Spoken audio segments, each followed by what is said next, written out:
Vantage Point with True North Wealth Partners is for our clients and those wanting to learn more about what's really going on within the markets and economy, as well as overall financial planning topics. Hey everybody, welcome to Monday, November 15th, 2021 to Vantage Point with True North Wealth Partners. I'm Andy. Eric Susie. Howdy. Back at it. Back at it. Seems like yesterday. Trick or treat? How'd it go? Yeah. I forgot about trick or treat. That's right. It's a blur, isn't it? It's my wife's birthday, so it's like, yeah, it was good, I guess. Yeah. Girls had fun. We got it all in before the rain came for the most part. So good times. Yeah. So ours was on Sunday. Yeah, that's right. Yours was actually on our Thursday. Yeah. Cool. Good. All right. Yeah. So how things going? Staying busy. That's for sure. A lot in the markets to cover. And so today we'll cover a lot of different charts and things of that nature. We have a special guest, a strategic partner of ours. So Andrew, he'll be talking about estate planning. Estate planning. Just basic estate planning, right? Yeah. Right. Yeah, good stuff. Hit on that at the end, folks. So stand by for that towards the end, and tips of the month as well. So with that, I guess we'll just jump right to it. All right. So folks, as you can see, the spiking up, back down, it's turned over now. So yes, India, Brazil, United States, you'll see that it's definitely curled over. That's just the latest is what it is. In regards to sort of the openings play, you can see on this chart here, the ASF staffing, the ASA staffing index, that's obviously higher than elevated, which is what you want. So they're staffing it up. It's part-time workers being hired by employers. So that's a good elevated chart there. Mm-hmm. Weekly retail sales, extraordinarily high, which is great. So glad that people are spending all that money. That's been the savings rate they had tucked away for a while. People are seeing movies going back to the box office. So you can see that coming back slowly but surely. Hotel occupancies, coming back, not quite as high as 2019. TSA checkpoints, people are traveling. We've gotten over the 2 million flights per day, but it fluctuates. So that's all based on that, and rail traffic cars too. So things are okay. And what do you got there on yours from the COVID tracker? Just with the COVID, the First Trust COVID tracker.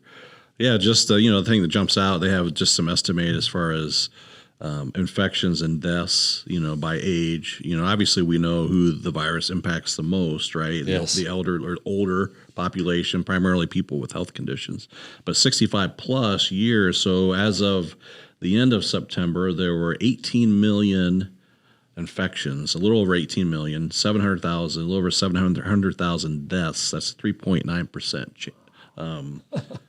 Fatality rate, within that. So obviously the young, 0 to 17, there were actually, almost 26 million infections, but only 645 deaths. Mm-hmm.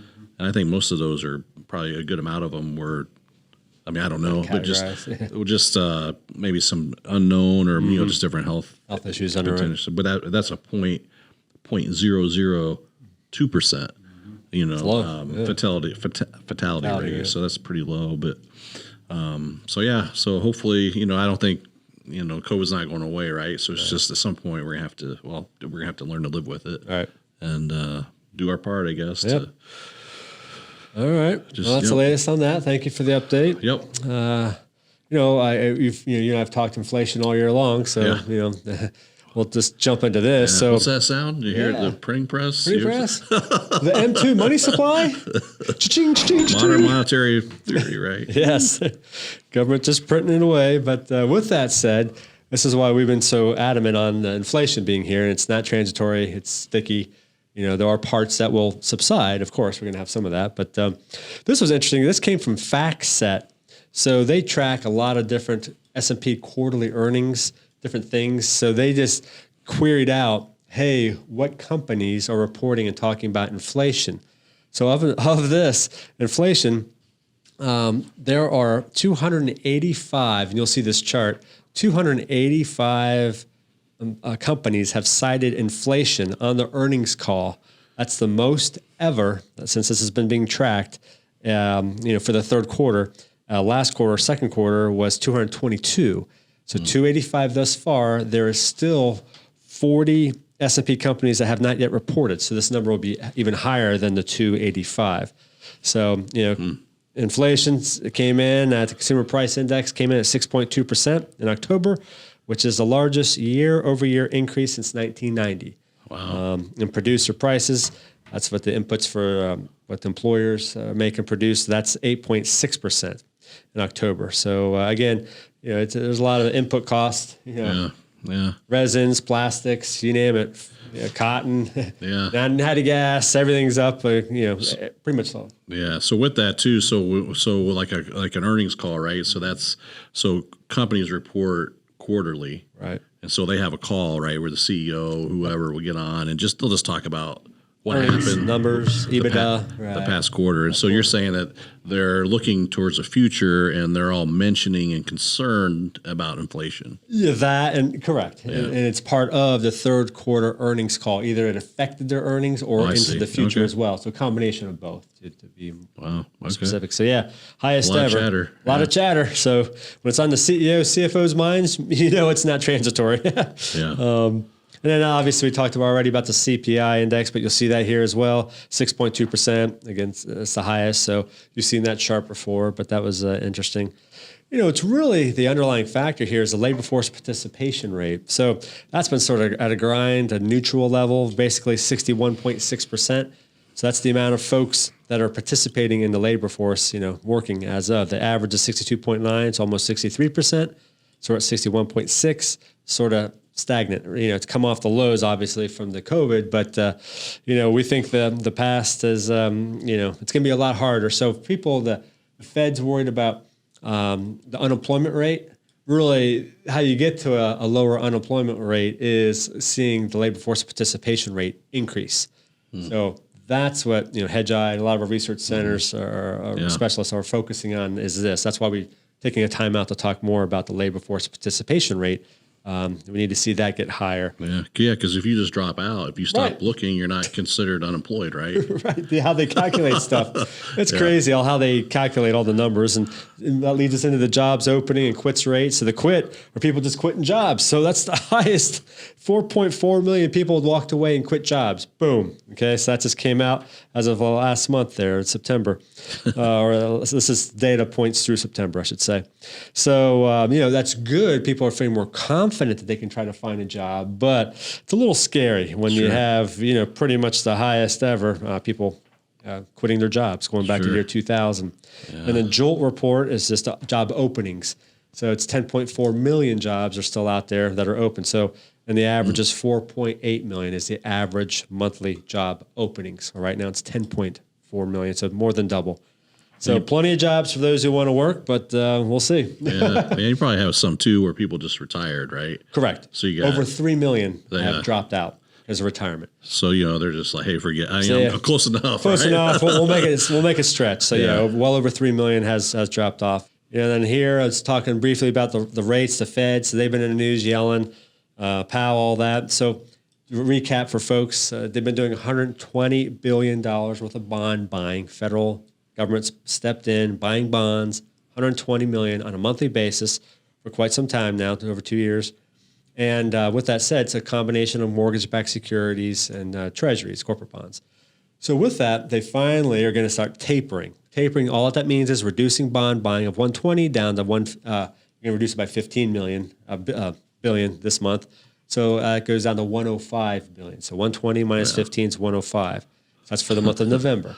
Great. Then they're going to reduce it again for December by another 15 billion.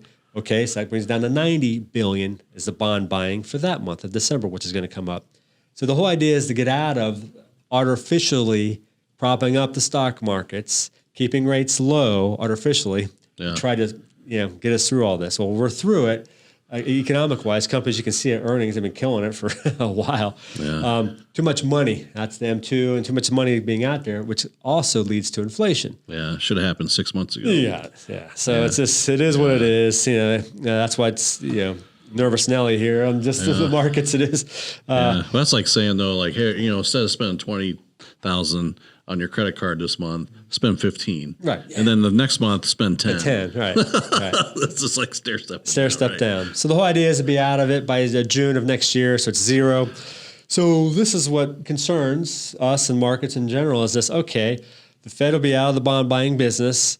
GDP will be slowing, not recessionary, just slowing. Sure. We've had elevated, GDP growth, but back to more normal upper 2s, 3% type GDP growth rate. And in a rising interest rate environment.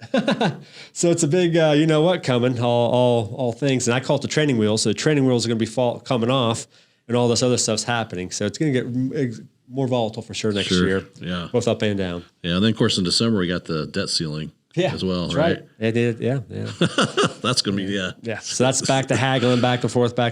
Yeah. And, How about today? Good old the regime signing off on the 1.2 trillion. Okay.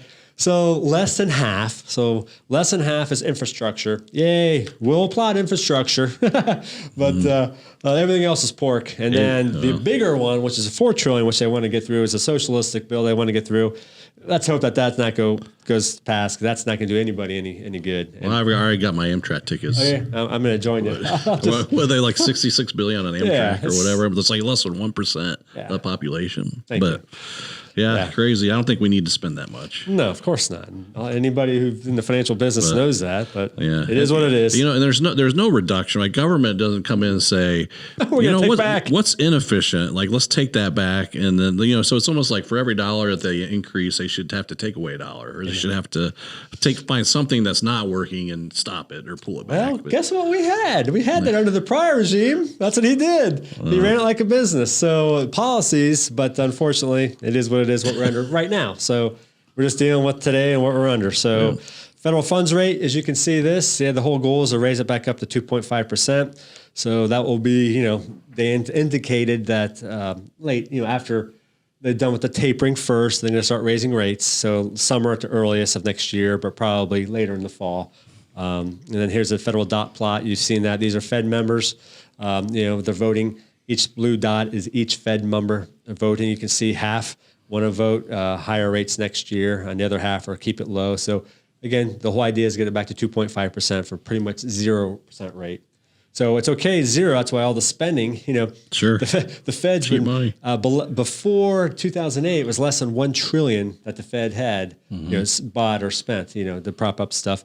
Now we're going to be, by June of next year, it'll be $9 trillion, approximately $9 trillion. So that's a lot of trillions of dollars, just the Fed, the government buying bonds and doing other things to keep things artificially going. So there will be a reckoning at some point. Again, no recession, just a lot of volatility, a lot of noise, a lot of chatter. So well, I mean, that's part of what they call modern monetary theory, right? So it's like budgets, don't really, budgets, deficits, debt, things like that, that most normal business or people look at. It doesn't matter, right? Because the government, it doesn't. Because because you hold you hold the power. You can just print more money, right? So it's like, we need more money. We just print it. Right. We need. There's too much money. You just ease off on printing the money. Right. It's just like, it's it's a little crazy how they're doing things there. So. Anything on your top of mind? Anything else before we get tips of the month? No, just looking forward to talking to Andrew about some estate planning stuff. That should be good. Yeah. He's great. This month's strategic partner, Andrew Marvin with Pappas Gibson, is not affiliated with True North Wealth Partners or Stratus Wealth Advisors. Got Andrew Marvin here from Pappas Gibson. So they're an attorney or a law firm, here in Columbus that we, True North, have partnered with over the years. A lot of you might be familiar with Matt Gibson, who is one of the head attorneys there, and Andrew is an attorney at that firm. Joined up with them not too long ago. Yep. And so the reason Andrew's on today is just to talk to clients or talk to you guys about just some kind of basic estate planning issues. As here we are heading into the end of the year. Yep. Someone might be asking, hey, do I have everything lined up, right? Do I have everything in order, and heading into a new year, kind of the same thing usually kind of triggers, people thinking about that type of thing. So maybe take a second and introduce yourself and talk about your firm. And Sure. Yeah. So thanks, Andy. Andrew Marvin. I'm an attorney at Pappas Gibson. Work down there. Matt Gibson is our managing partner. Work with him and a handful of others. Do a lot of estate planning. I do more or less exclusively estate planning, which is the area of law that I really enjoy. We have worked with Andy and Eric here at True North for some time, and they send a lot of great folks our way, and we certainly appreciate that. So yeah, I do, estate planning, and I think when you think of, estate planning, it's about, wills, trusts, disability documents, those sorts of things. So we do a lot of that, love doing it. Been at the firm for not quite a year, but I've known Matt for a long time down there, was at a medium-sized firm for a couple of years here in town before that. So I've been doing this type of work for a while, and I really love it. That's great. Yeah. It's great. Good. Yeah. Fun conversations, right? So, Yeah. Yeah. It's funny. I think there was a client of ours that went down. He was talking to Matt, and he sent me an email saying, "Hey, I have an appointment with Matt to talk about my demise." Yep. Thought that was kind of funny, but Yeah. but anyhow, but kind of humor aside, it is a very important thing to discuss, and for some reason, a lot of people.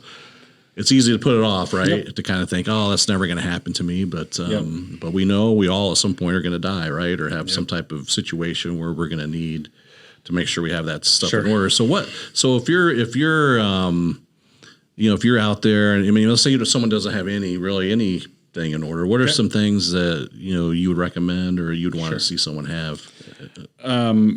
We look at an estate plan from two sides, right? Your estate, I think a lot of people associate with when you pass away, which is where the conversation oftentimes goes.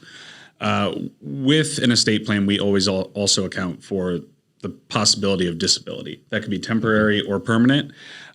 So one thing that we really tell everybody they need is powers of attorney. That would be healthcare power of attorney, financial power of attorney, and then depending on an individual client, whether or not they'd like to sign a living will. That is what we consider to be the disability side of an estate plan. Okay. And then there's that side that, I think the morbidity comes in that people think about. And, that's what happens when you pass. So certainly a will, right? A simple will, everybody needs one really if you're an adult. Ohio, says if you don't have a will, this is more or less what happens to your stuff. For some people, their will might mimic that structure. For others, they say absolutely not, right? Your will controls where you leave property and who's in charge of getting it where you'd like it to be. Mm-hmm. So you have flexibility there. Mm-hmm. And then also under a will is where you would appoint guardians of minor children. Okay. That's incredibly important. Usually the kind of precipice of younger clients reaching out to us, right? We have kids now. This is real life. Yeah. Who do we want to receive them if we pass away? So oftentimes for young folks, that's more important than what happens to their stuff. Yeah. Really. I mean, your children. And then whether or not a trust makes sense. We spend a ton of time writing a lot of trusts. Mm-hmm. We always say I think there is a misconception that trusts are only for incredibly wealthy individuals. That's really not true. A trust is just a way that you can leave assets for beneficiaries in a way that can kind of pass over time, make distributions for certain things to certain individuals, a little more flexible than relying on just a will or beneficiaries. Sure. That's good. Yeah. So a lot of people think hey, I have a. Like I'll ask, hey, do you have your estate in order? Oh yeah, I have a will. Right. So a lot of people think like that's it. Like that's all they need. And if I'm not mistaken, if all you have is a will, that's still probatable. Is that right? Yes. Or it could be. We always say if you rely on just a will, that is maybe the top misconception that we deal with is, well, I have my will, now all my stuff is good, right? If you are relying on just a will, and really if you even have a trust, one of the most critical things that you need to do is ensure that you have beneficiaries on all of your assets. Sure. The only time a will is actually used is in probate. If you pass away and you have a will leaving everything to your children, if you then go and designate your children as beneficiaries on life insurance, retirement accounts, bank accounts, transfer on death on your personal residence, with those types of things done, your will ideally is never actually used, right? It's still there. It gets used, and then you kind of start, figuring out how a plan can function and how and when you designate things to certain individuals. But yes, simply having a will Things might end up where you want them to go. It's just a matter of how do they get there. Okay. Interesting. Yeah. So it's good to have a will, but it's like you said, it's not, there's other things, the beneficiaries and of course, like with the trust, like you were saying earlier, like I have my wife and I, we have a revocable trust because we have younger kids. Sure. And so what are there some triggers that maybe someone, I have this now, right? But in, 5-10 years from now, like, do I still need it? You might not. Okay. The triggers are, young children, right? You cannot leave assets to young children. Okay. So leaving assets to a trust for the benefit of the young children is oftentimes a much better alternative than trying to give funds to a young child and having those be subject to guardianship. Okay. Young children, beneficiaries with issues where perhaps it's not a great idea to give someone a potentially large sum of funds. That could be spending habits, that could be life circumstances. Another trigger could just be assets. Giving anyone a very large sum of funds might not be a great idea for various reasons. Sure. Staggering distributions, holding assets in trust can give creditor protection to beneficiaries, depending on the contents of the trust. So there are a lot of reasons for it, but it's very fact specific. Okay, good. Yeah, so you can put like you said, some specific language in there. Absolutely. Right, Absolutely. which is nice because every situation is different, right? So absolutely, and we see a lot. So no, it's we love talking with people about it, figuring out what's right. Sure. We talk with folks. You can name trustees, people. You can hold assets, stagger distributions. It's very. You can be really creative with it. Yeah. Good. Okay. Yep. Yeah. I know. Like in Ohio, was it 21? Right, the age of majority or the. Where like for a kid, once if they're 16, those assets, if there's no beneficiary, right? Yes. They stay there and they're 21. Yep, right? 21 unless you stipulate otherwise in an account that can go on for another couple of years. But very little oversight in that, and at 25, that's you just kind of dump the money out to everybody. So. I know what I was like. When I was yeah, me too. Fact specific, but there are options available. Sure. To really talk through. Does it make sense to give children or other beneficiaries, for that matter, assets? How, when, and why? Oh, good. Okay. All right. And what's maybe chat or just talk real quickly about what's the process? So hey, Andrew, I want to meet with you. Yep. I don't have anything, or maybe I have a plan, but I just want you to check it out. Sure. What does that look like? So we're happy to take a look at current plans. If you have something that might be dated, you're not certain it does what you want it to do, we're happy to just take a look at that for you, make suggestions. Otherwise, if we have a potentially new client come to us, we say, you want to schedule either a meeting, a Zoom, or a call, introduce ourselves, get to know you a little bit, talk about life circumstances. Have you picked, who might serve in some of these roles, right? Who would be guardian, executor, trustee, all those kind of fun things that people, need to decide and kind of nail that down, figure out, what type of planning vehicles make sense. And then from there, we typically, get the information we need to put together draft documents. We'll send those to you for review. Schedule another meeting, call, Zoom, whatever, talk about questions, updates, and then once everything's good, we schedule a time, get together, get everything signed. Okay, good. Yep. Good. So from start to finish, assuming that I'm responsive, right? Like a couple weeks? Weeks. Okay. Yep. Wow, that's good. Yep. No, we do. We honestly pride ourselves in efficiency. I think we've talked about this, and I know that the folks that you've sent our way, it doesn't take us forever. Like you said, if you're ready, right? We understand that we're working for our clients, not the other way around. So we work on your pace, but if you're ready, we're ready. Okay, good. Good. And then if I have further questions or, hey, something happens, let's say a year after you get everything set up, I email you, call you. Okay. Absolutely. Perfect. We always tell people, I think, it's on our website and we mean it. It's, we're we're here to help.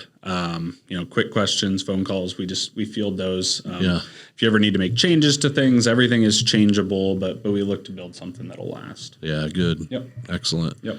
Yeah, that's one of the things I really like about Pappas Gibson is that you guys, you're small enough. Like, it's like, it's not, you're not walking to this huge firm where there's, 150 attorneys and it's kind of, can be somewhat intimidating, right? Yeah. It's, it's a small office feel, Matt and Andrew and your staff, they're very approachable and they ask good questions and it's a good experience. Yeah. It's not, you don't feel intimidated or silly. Yeah. And like Andrew was saying, they're very thorough. They follow up and they do a great job. Yep. So absolutely. So we're thankful for being teamed up with you guys and appreciate the work you've done for us. Absolutely. And we'll share. So we have Andrew's info here on the screen that we'll share that. If any of you would like to reach out to Andrew, feel free to do that directly. You might just mention that you're clients of ours. You can reach out to Eric and I. We'd be happy to put you in touch with him. Yep. And just so you guys know, we don't receive any type of compensation or kickback or anything. In fact, we went out to lunch and we bought. Yep, that's true. Nope, nothing. We just like these guys. So no, appreciate it. Yep. Yeah. There's no incentive for us. So we just want to be. It's important for us as advisors to be teamed up with really good, competent attorneys, so that when the time comes, and it does, unfortunately, happen throughout the year, where we have to rely on those documents. And, absolutely. So we want to make it smooth and efficient. So, but and if I could real quick, I'll also say that one thing we really like is getting those types of referrals, and we can always make sure that Andy and Eric and the folks here have what we've put together. So if you ever need them, right? I mean, they'll know what's the trust called. How do I designate things to this? Who is that, financial power of attorney? So that's right. So kind of button that up in a way that makes, hopefully your work a little bit easier and more efficient when the time comes to use some of those things. Perfect. Yeah, I love it. Yep. All right, Andrew. Well, thanks so much for being here. Appreciate it. All right. What you got for us? All right. Well, just a few things. So the government finally came out. IRS. This is from one of our subscriptions here from FA magazine that we receive. Basically, this increased the 401k contribution limit from $19,500 to $20,500 for 2022. So $1,000 increase in the overall limit. And interesting, they didn't change the IRA or Roth. Why is that? I don't know. I know. It's like, come on. They want people to save money, but no, we're not going to let you increase the limit. It's like, whatever. It's just when they increase, they should do it for multiple things, but they don't want it. They need the tax revenue. That's why. Yeah, probably. Interesting, though, of this, only 8.5% of the workers max out. It's a little fun fact. Max out in the 401k plans based on 2018, according to the Congressional Research Services. So, again, 8.5% of workers maxed out of the 401k. So not a lot of folks max out anyways. No. But I just wanted to bring those few little bullet points out there. But folks, we appreciate you. Thanks for everything. A lot more tweaking changes going on to announce till the end of the year. Have a great Thanksgiving. Eat well. Count our blessings. That's right. Definitely. All righty. See you next time, Thanks, folks. everybody. See ya. Thank you. You can reach this episode on our website at mytruenorthwp.com, by other podcast venue sites, or by calling us at 614-929-2715. Also, feel free to share this episode with friends and family and sign up for our weekly email market updates via our website. Special thanks to our producer Nathan, as we will be producing these episodes on a monthly basis. Investment advice offered through Stratus Wealth Advisors, LLC, a registered investment advisor, DBA True North Wealth Partners. Investing involves substantial risk. True North Wealth Partners and Stratus Wealth do not make any guarantee or other promise as to any results that may be obtained from this. The opinions voiced in this material are for general information only and are not intended to provide specific advice or recommendations for any individual. The economic forecasts set forth in this material may not develop as predicted, and there can be no guarantee that strategies promoted will be successful. No reader should make any investment decision without first consulting his or her own personal financial advisor and conducting his or her own research and due diligence.